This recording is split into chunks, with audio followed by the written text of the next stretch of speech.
So, double Mecha'thun lethal. Pretty awesome moment there for me. This is a first for me. I've never had lethal from double Mecha'thun before. So, pretty cool moment for me. Not so cool for my good friend, Gerald. But, that's what friends are for, right?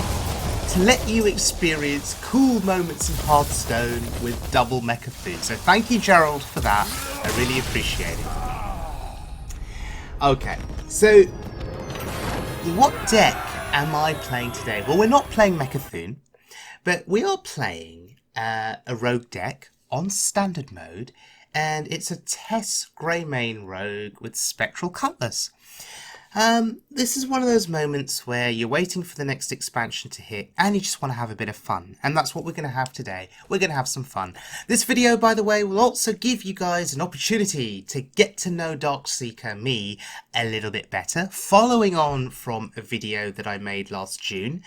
So this video will feature Get to Know Darkseeker Part 2, where we'll cover a range of interesting topics as you can get to know what makes me tick, what motivates me, and hopefully that'll help you guys relate to me a little bit more. Also, this video will feature a pretty cool moment with Tess, because we play Dr. Boom Mad Genius, and then when we play Tess, Tess starts to replay my rogue cards that I'd played, because I'm now a warrior, which is pretty unexpected and pretty cool in itself. But here we go. Dr. Boom Mad Genius being played. So, as I said earlier, because I'm now a warrior, when I eventually play Tess, she will start replicating the rogue cards that I've played, rather than the warrior cards that I've been playing in this game. So it was an unexpected turn of events, but still made for a pretty cool last few turns of the game. I'm facing a bomb warrior, which means that this game is going to go on for quite some time. So rather than providing you with 30 minutes of commentary on a Tess Rogue versus a bomb warrior, we're going to sequence into Get to Know Darkseeker Part 2. Okay, so if you're interested in hearing a little bit more about me, carry on listening, and if you're not interested, then fast forward to the end of the video and you can see those last few turns when I get to play Tess and have some fun beating this bomb warrior. Okay, so Get to Know Darkseeker Part 2. We're going to chill out now. We're going to put on a little bit of music, and a couple of months ago in a previous video, I think this was going back to June, I showcased a Dane Shudderwock deck, and in that video I gave everyone an opportunity to get to know me. We talked about a lot of different things, my background, my interests, my hobbies with gaming and television. And in this video now, we're going to talk about a few more things. And we're going to cover everything from music to food to politics to the London Underground Tube Network. Also, I've had a really bad cough for about a week, so please excuse any coughing or any awkward silences that you hear in this video. That's probably me editing out the coughs. If I lose my voice, if my voice goes funny, please excuse that too. So let's start with music. A good friend of mine, Magma004, spotted in my last video, in the last Get to Know Darkseeker video, that I didn't talk about music. So Magma, this is for you.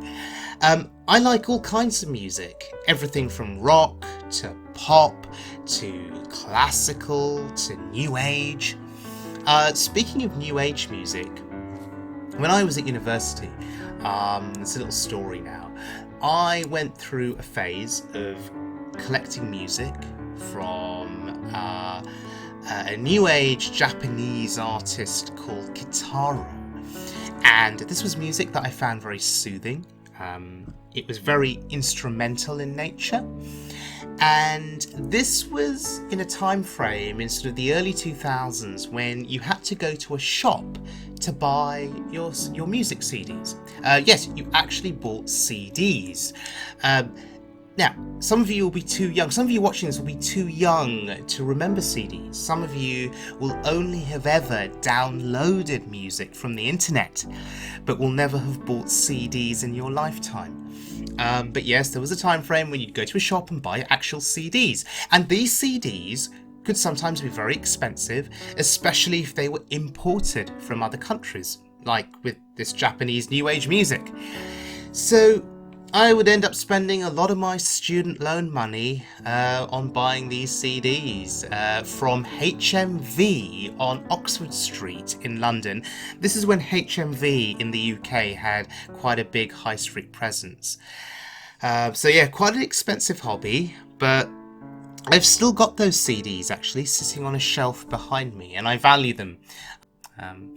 So if you're interested in what is on my current playlist, I've got a bit of U2 on it, a lot of Rag and Bone Man, and some stuff from a band called Fozzy. And there's also a bit of music from Imagine Dragons and Pharrell Williams. So yes, quite a varied playlist. But yeah, my musical interests vary quite a bit. My only condition with music is that I need to be able to understand the lyrics or the words that are being spoken. If I can't understand the words, then I find that I can't really relate to it. I also love listening to podcasts on the supernatural, and one of my favourite podcasts is one called Beyond the Darkness.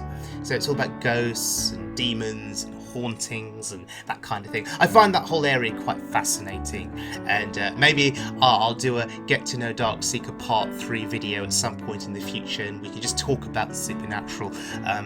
Yeah, really interesting area. I'm also into podcasts on spirituality, and I describe myself as more of a spiritual person as opposed to a religious person. But that's a discussion for another day, and we could go really deep on this subject area. And yeah, I don't want to bore everyone and put you all to sleep. So let's move on and talk about something a little bit more interesting and lively. Let's talk about food. I love food. Those of you that see me in Twitch chat for Tripz and other wild streamers like Slizzle466, you know that I love my tasty treats. I love my cookies, my cake, my chocolate. And when I went on my last short holiday to Littlehampton, which is a seaside town here in the UK on the south coast, I had the most amazing pudding. So a shout out to the River Breeze restaurant in Littlehampton. I had what was called a 4-layer chocolate fudge cake with ice cream, and it was delicious. And yes, ladies and gentlemen, there were 4 layers of cake. It was gorgeous. It was amazing. So tomorrow I'm hopping on a train and I'm off to the beach, to a town called Weymouth in the UK. And for the first time in a year, I'm taking a week off work, a full week, and I really need to recharge. I really need to get my mojo back. Really need to just relax and chill out. So you won't be seeing any new content for at least another week or maybe a week and a half. But hopefully there'll be lots of good puddings and desserts in Weymouth, and hopefully some good weather too. Now, despite all this talk of chocolate and cake, you know, I'm actually healthy, kind of. Here in the UK, we talk about eating 5 a day. So what is that? That's 5 portions of fruit and veg every day. But why 5 portions? Why not 4? Why not 6? Why not 10? I find that quite strange. But yes, I do try and stay healthy where possible. So for those of you that message me and worry about my health, because I do get that sometimes, you know, people worry about me thinking, oh my god, all he does is eat chocolate and cake and cookies all the time. No, I do eat other stuff as well, to try and stay as healthy as possible. So yeah, that's my my interest in all things sweet and tasty. Okay, let's move on. Let's talk about politics. So for most of my life, I could probably identify with a particular political party. So here in the UK, that was usually the Labour Party.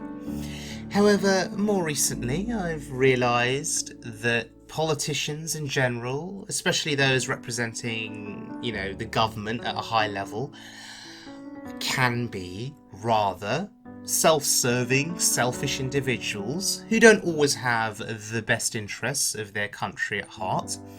And some of my friends have gone off politics completely. They've refused to vote since they've lost all respect for politicians.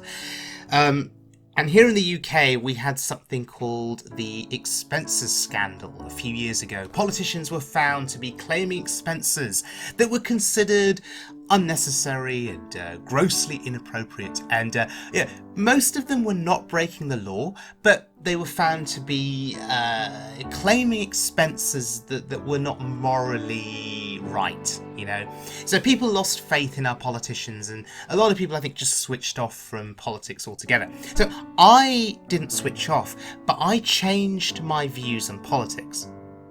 So I decided that rather than having any kind of loyalty to a political party or to a particular politician, I would vote for whichever political party I thought best represented my interests and the country's interests at a particular point in time. So my loyalties would change, going from one party to another between different elections. And actually, a lot of friends tell me that I should be a politician, and they think that I'd be a good representative of the people. The problem with that is I think I'm too nice and I'm too honest, and those are not necessarily traits that would serve me well in politics. And right now the UK is dealing with Brexit, and the last 3 years have been an absolute waste of time, whether you support Brexit or whether you're against Brexit. But I think the self-serving nature of our politicians has really come to the forefront during this period, and it makes me wonder, what does the future hold? If you're somebody watching this from another country, and you may have heard a lot of negative things about Brexit, and as a result your view of the UK may not be as positive, I think the UK's reputation has really taken a hit because of Brexit. I've talked to some people living abroad, and they think the UK looks a little foolish because of the way it's handled Brexit. And I think some people do not see the UK as being a welcoming country anymore. Some people think it's a harsher environment to live in, and that people from abroad are not welcome. Now, I live in London, and it's a city that's very multicultural, very tolerant, and generally speaking, people they work together in harmony without any problems. So, if you're thinking of visiting London, either on holiday or coming to work here, from my experience, it's a great city. It's got a really diverse community, lots of cultural interests, a deep history. It's got some great museums, some great galleries, great nightlife. There's some great theatres to visit, some awesome parks and, green spaces. And we've got this really cool history with our royal family. So there's a lot going on. It's also got some of the greatest dining experiences that you'll find anywhere, because so many different cultures come together in London, which creates some amazing restaurants all under one city. And there's the London Underground, otherwise known as the Tube Network. Basically, it's a metro system which is over 100 years old. It was built in Victorian times. And I think the only other metro system in the world that's bigger, according to Wikipedia, is in China. So, I use the London Underground to travel to work on a daily basis. It takes me 90 minutes to go from home to my office, and then 90 minutes to go from office back to home. And that's when some of you will catch me playing Hearthstone early in the morning on the train. And on Twitter, you'll often see me commenting on train RNG. And basically what that means is I'll be playing a long game of Hearthstone, maybe a Control Warrior game, or a game where my opponent is roping on every turn. So long games. And then I'll enter a tunnel and my connection will disappear. And then I'll lose the game. and get very salty. And various people have warned me not to play on the ladder when going through tunnels, but I never learned my lesson. So I only have myself to blame, unfortunately. So I travel on a tube line called the Piccadilly line. It's one of the older tube lines and therefore one of the slower ones, and it's very unreliable. In fact, a few years ago they took all of the trains on this line out of service because the wheels were faulty. Fancy that. Imagine waking up one morning and realising, oh, we better just take all these trains out of service because otherwise the wheels are going to fall off and we're going to have a lot of problems. So yeah, that was quite funny.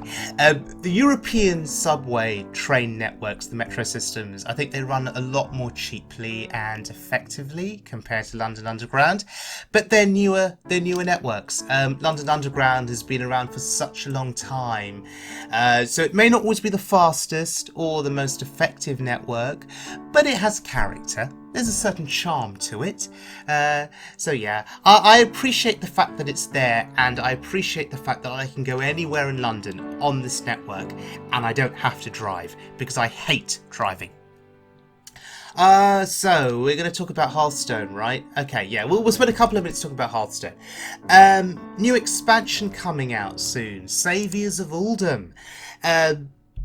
Lots of interesting cards coming through on this expansion, and I'm really keen to try these out. So some cards that interest me: Plague of Flames, destroy all your minions. For each one, destroy a random enemy minion. I think that's pretty insane because it costs 1 mana. What else have we got that's pretty cool? Sir Finley of the Sands, Battle Cry. If your deck has no duplicates, discover an upgraded hero power. Always nice to see Finley get another version of himself back into the game. What else is pretty cool? Sandhoof Water Bearer. At the end of your turn, restore 5 health to a damaged friendly character. It's a 5-cost 5/5. It's a mini Ragnaros Light Lord. That card is going to be pretty insane because you can play 2 copies of it in your deck rather than just 1, as was the case with Rag Light Lord. Other cards I'm looking forward to: Flame Ward, which is a secret. After your hero is attacked, deal 3 damage to all enemy minions, so nice AoE effect there. And finally, there's a few other cards, but finally, Hyena Alpha for Hunter. 4-cost 3/3, Battle Cry. If you control a secret, summon 2 hyenas. Yep, that's going to be pretty cool. Hopefully that leads to Hunter being played a little bit more, especially on Wild Mode.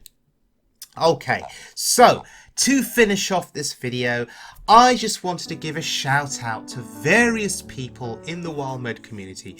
These are people that have kept me engaged with the game over the last year, and they've been absolutely charming and wonderful to talk to. So let's start off with Rod Johnston.